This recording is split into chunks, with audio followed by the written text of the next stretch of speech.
Okay, what's up, guys? Welcome back to the channel. All right, today's recap is going to be really interesting. Just yesterday, actually, I took $18,000 loss. It was actually just over that. I think it was like 18,600 or something like that. Anyways, I took a big loss yesterday, and then today, actually technically last night, and then today as well. So during Asia session last night, which actually starts the new day, right? So on Wednesday, September the 3rd, right after 6 p.m, right during Asia session, I started looking, even just before the market closed, I was already waiting for GBP USD to tag me in. I don't normally trade GBP USD, but gold was at all-time highs and I kept losing. That's part of the reason. Remember, if you go watch that video, I lost a lot on gold. That was the pair that I lost over $18,000 on. So I analyzed why, and it's like I was doing everything right. There could have been a little bit more patience when it came to execution, right? I know everything down that I could have done better.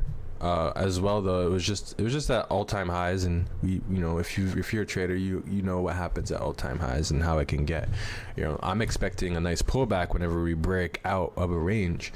I'm waiting for that pullback, so that's why I was trying to sell it so eagerly, and then like eventually I did end up selling it and making some money, but by then, was already down such a big amount. Anyways, long story short, GBP USD last night during Asia session, which starts the new day, so technically Thursday, it's weird, but if you're a trader, you know. If you don't, you don't know. But at 6 p.m, GBP USD, and then today, this morning, at around 10 a.m, I want to say, but we're gonna go check it on the chart anyways. I also executed on gold. I don't normally trade GBP USD. I usually like to focus on one pair, right? That's something you're gonna notice a lot of the great traders do, is just focus on one pair, get super good at it, and then you could pretty much trade anything, but you shouldn't have to focus on more than one thing, right? You shouldn't even be practicing the habits of this, because if you're doing that, you're probably being greedy or doing it for the cause of greed, right?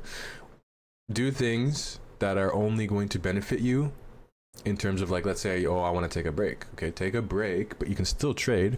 If you've back tested on another pair, that could be your backup pair, right? Or just, some traders, they pull up a chart, and as long as it's clean price action, that's what they trade, right? They don't trade consolidation or any of that, right? We trade consolidation. We can trade anything, honestly, as long as we see some type of buy side or sell side get swept, right?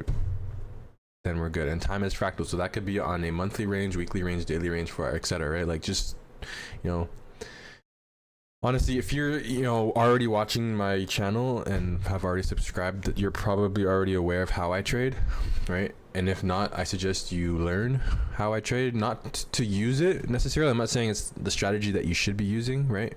It is a good strategy and I do recommend it, but it's not like I'm saying it's the best one, yours sucks. No, I'm saying learn it so that when I'm calling things out, right, I might not explain them super in depth just because of time, right? Lack of time that I have. I want to try to not rush these videos, but I want to get them over with and just move on with my day, right? And if you have any questions, I'll answer those, but because I can't remember everything as I'm explaining. But the strategy breakdown, the video's out, go watch that if you haven't. And if you have and you still don't know how I trade, go watch it again. If you and I'm gonna try to come up with more videos that illustrate these techniques I use a lot better. Just right now, I think it's the best video I have right now, and if I could get feedback, the more feedback I can get, or if I can sit down and watch it over and over again and see what I'm missing, then I'll add that to another video and make a better breakdown, right? So that people can follow along with what I'm saying, right? Right, so just to keep it super simple, let's just get right into it, actually. So yeah, I'm going to break down exactly what happened on my charts, the setups I took, and most importantly, why risk management kept me alive in the game. Okay, yeah, as I mentioned before already, yesterday I took a big loss, and then I bounced back today with a $20,000 348 gain. Sorry, I said that so weird. I bounced back with a $20,348 gain. I'm sorry, it's been a long day, I'm tired. So anyways, that's trading for you. Highs, lows, and everything in between. Okay, let's get into it though. Let's get into it. So let's start with yesterday. I took no, let's not even get into that. Just go watch that video, okay? Let's start with yesterday after I took the big hit, right? I took the big hit and then the market closed. And just before the market closed, I was looking at GBP USD. Actually, I was looking at gold and GBP USD, and I saw a setup for both. But gold kind of just left me and just went down without me. The GBP didn't leave me and actually gave me a really crazy sniper entry. Just 1 second. Excuse me, I have to figure out which chart. Hold on. Sorry, guys. Yeah, no, I need another one. I'll just use this one. Okay, so we're gonna look at GBP USD over here. And then gold over there. Okay, so for GBP USD,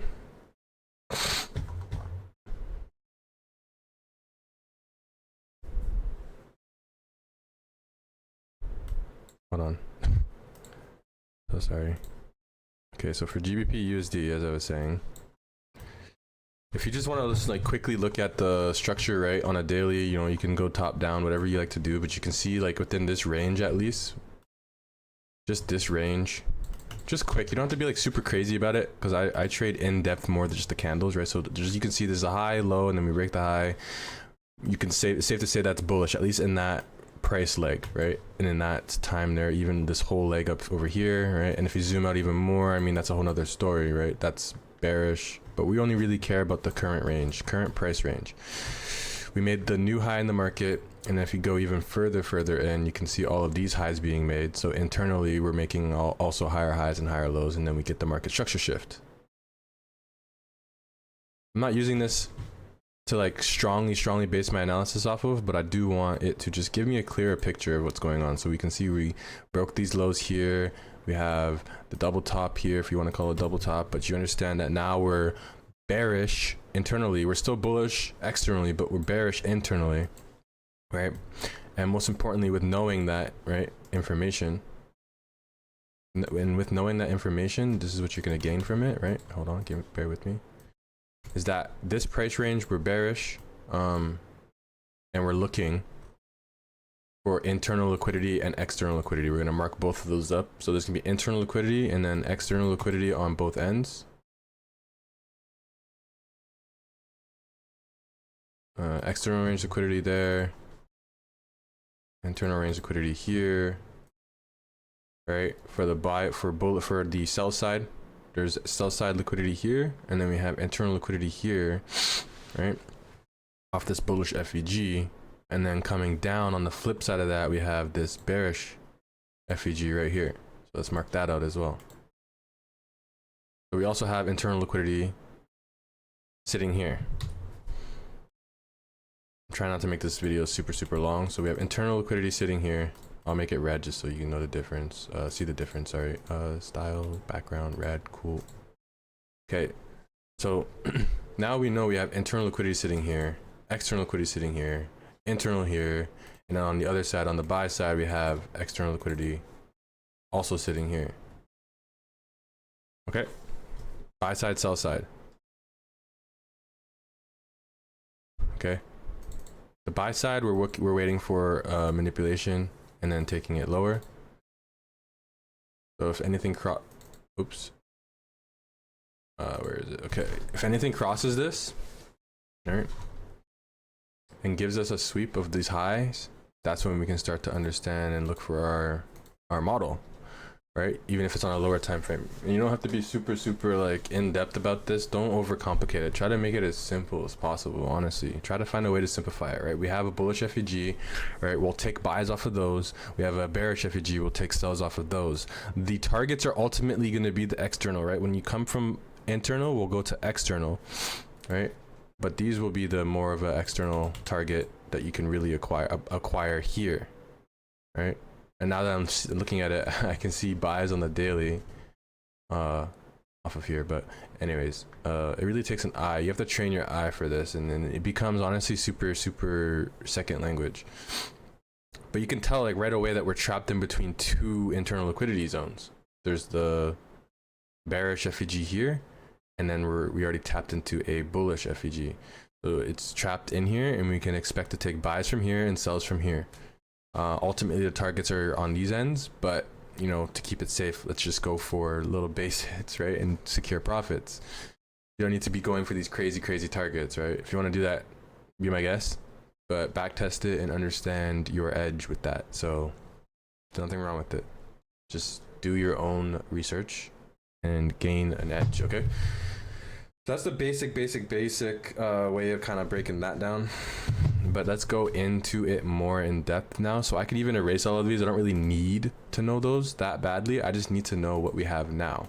Currently, we are in a bearish FEG, but we had a bullish FEG right here, and actually right here as well. So let's just make it paired together. So one big FEG here. Okay, let's make it green. One bearish one and then one bullish one. Cool. So, let me just try to remember what happened this morning. I went off the 4 hour. That's the time frame I like to use.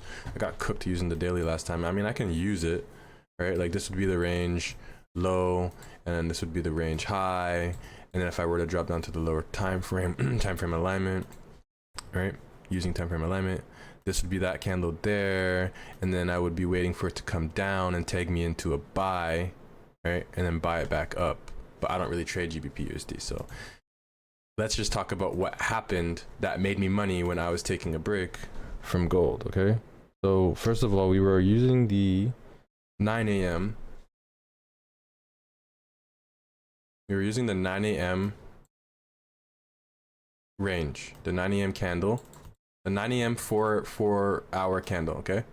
We're using that as our range. So right here, you see the 9 a.m. candle, right? And then I drop down to the lower time frame.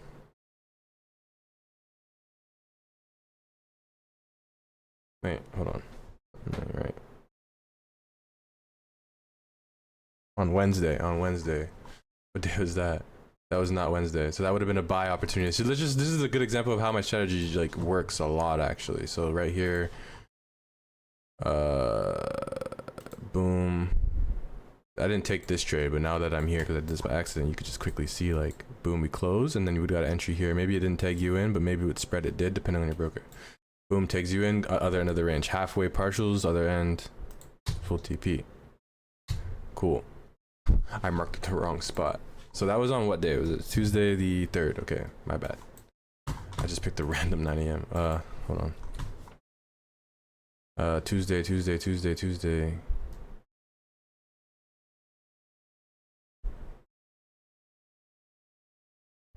Or sorry, Wednesday. Why did I say Tuesday? Wait, was it Tuesday's range? It was Wednesday's. I'm so tired, guys. Wednesday, September the 3rd. At 9 a.m. So this range. Oh my gosh, guys. So here we have our candle range, right? And then you can see that we're also inside of this bearish FEG that we were talking about. It's on the daily, right? But it's also on the 4 hour. This is a little bit smaller on the daily. It's right here in between. It's right here, right? But on the 4 hour, right, it looks like this. Okay, looks like this. Now that we have met that criteria, right, we know we're in a bearish FEG, we understand the structure is bearish, we're just looking for our entry now. That's it. Like, don't overcomplicate this, guys, honestly. And the only complicated part is when you lose money and you start attaching emotions to things and doing crazy things. We're only getting paid for our decisions. We're not getting paid for any other reason. Right? Either the market goes up or it goes down. We're just trying to figure out where and why and how we can get in. Right? Inside the FEG, and then we have our range here at 9 a.m. Right? And then you go over to the left, you see that we sweep the range right here. This is where we swept the range. And then you can drop down to the lower time frame. And I'll get rid of this big ass box. We already know we're inside of an FEG, okay? Just remember we're inside that big ass FEG. Right? I'll leave it. You can still see the lines and everything. Just bright. Right, and then right here is where we got tagged in, but I wasn't sure if I was gonna get tagged in. So again, watch the videos to know how I trade. I'm not gonna go over it right now, but I was given my displacement. I was waiting to get tagged in, right? The session closed right here and then reopened. Wait, I don't know how Forex works. I'm not sure how Forex is with the close times. I don't even think it does close. Is it open the whole time? What the heck? Oh, it is. Looks like it's open the whole time. But anyways, long story short, last night recovered right after basically gold market closed and then open. I didn't even know this is new information. See, you learn every day. You learn something new. Then you can see what happened, right? Limit order doesn't tag me in, doesn't tag me in. Then it tagged me in at 9:30 p.m. during Asia session. Literally, sniper entry could not be any cleaner, right? Would have tagged me in, tiny little bit of drawdown, if any, and then for a few seconds, and then, because remember this is a 15-minute chart, so it was in there, tagged you in, a little bit of drawdown, and then you would have that. So join the Discord. You can see exactly where I entered and when I got out, and that I called it in the Discord. We didn't make it all the way to TP, which now that I'm looking at it, you know, if I was looking at my trades, I probably would have closed it somewhere around here. I probably would have closed it around here somewhere if I was actually looking at it, because we were pretty close to the TP. That's when I start to be like, well, it's not that serious. And you're looking over to the left, you can see we're inside of an order block, right? When you get that close to the end, you're pretty much there. You know, don't be listening to these gurus that say don't close too early. There's a gray area. Like early would be like you get tagged in, you're over here, you close it here, right? I had partials here at halfway and then set my stop loss to break even. So I moved the stop loss to where I entered, right? And then basically if I were to lose a trade, which I ended up losing it later, but I didn't lose anything, right? We made our money, took partials, and then moved the stop loss down to here. And yeah, and that's it. But you can see like I got really close a few times. And that's the thing that's gonna bother you when you're like, oh, I just took partials. Especially when it goes to TP. You can't think like that. You can't go broke taking partials. What? You're securing the bag and you're making sure now that when you lose the trade, you won't lose anything. You're not gonna lose anything. It's just those days where it does go to halfway and doesn't come back to break even, it just keeps going. Those are the good days that you know, we look forward to, but we can't predict or force. Definitely not force. Okay, so that's GBP USD. So that's how I made, like, I can't remember how much that was. Let me just check quickly.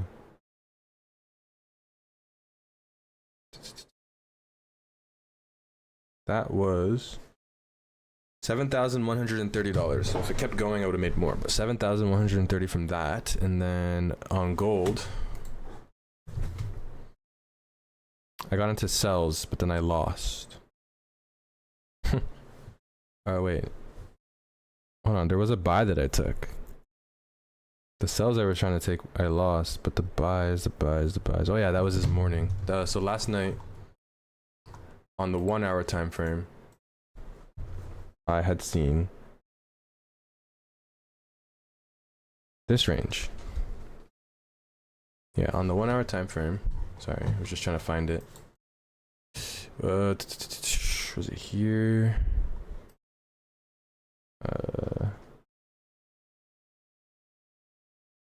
Yeah, I think it was here.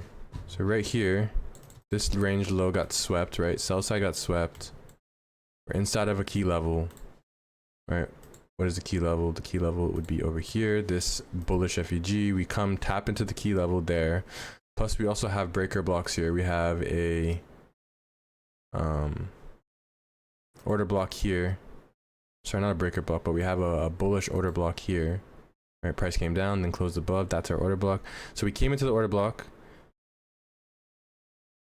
and we also came into the FEG.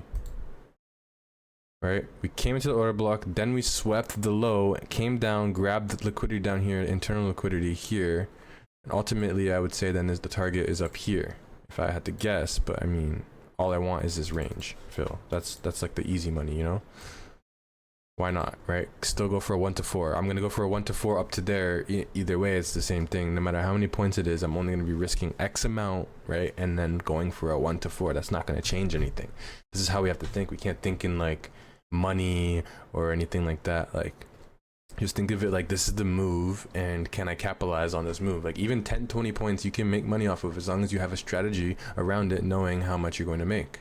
So for a 1 to 4, I don't mind like this small move right? A few points, but it's still going to be a 1 to 4 that I can survive. Or if I go for up here and go for 1 to 4, it doesn't make any difference. The only difference is I'm going to have more room on my stop loss, and maybe this one's a little bit more safer, but it's not even that. Like, I want to be able to take my trades with my edge, right? I'm not scared to take my trades as long as I see my edge. Then with the lower time frame, we get our entry, right? It's just going to be the same thing. These videos are going to get really tedious because it's the same thing every time. So boom, draw on liquidity higher, right? We take out sell side, we get displacement. Right here is where we start to get displacement, right? In the market structure shift. And then we took buys right off of that candle closure, actually right there. Right after that displacement, we immediately queued up some longs to take this high out and going for a 1 to 4 like I just mentioned. So boom, you would have been in the trade, halfway, partials taken, which, you know, I did take partials. And then after the partials, moved my stop loss to break even, which it never came down to. And I woke up, so before I went to sleep, I managed my trade. It was like 2 a.m., managed my trade, and then, yeah, woke up to full TP hit, or I was about to hit, and then I closed it like right around here, and then it hit, making a total of, it was 7,964 on one position, right?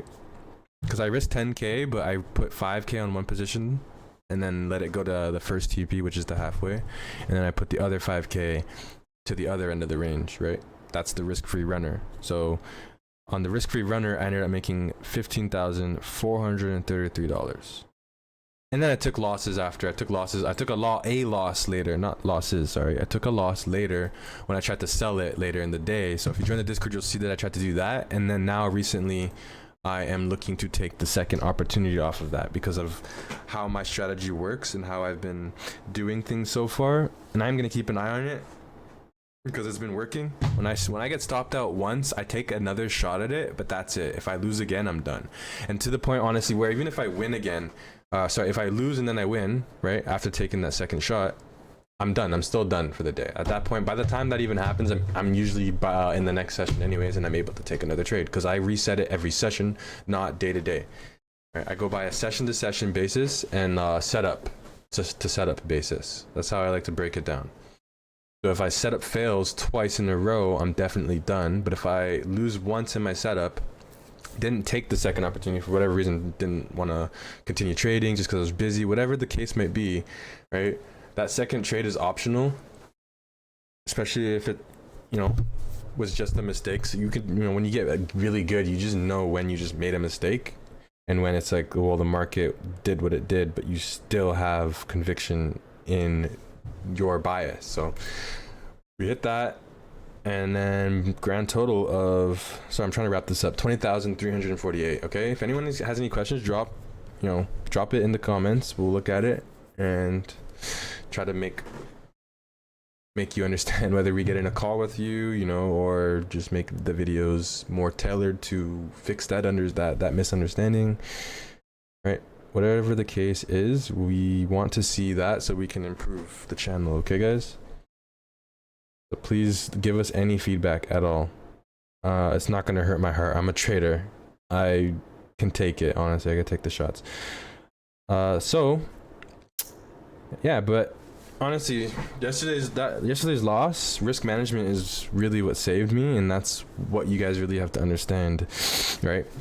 There's always another day. Trade to trade another day, and don't be lazy on your executions. Make sure you're risking the right amount. Okay. A lot of traders think it's about having a magic strategy. It's not. It's about discipline, sticking to your plan, and being patient. Yesterday did hurt, but I didn't let emotions control me. Today proved why discipline pays. Okay, whether you're trading with $1,000 or $100,000, the principle is the same. Risk small, stay consistent, and let the math play out. Anyway, so that's today's recap from a big loss yesterday to a big win today. If you take one thing from this video, let it be this: risk management isn't optional, it's everything.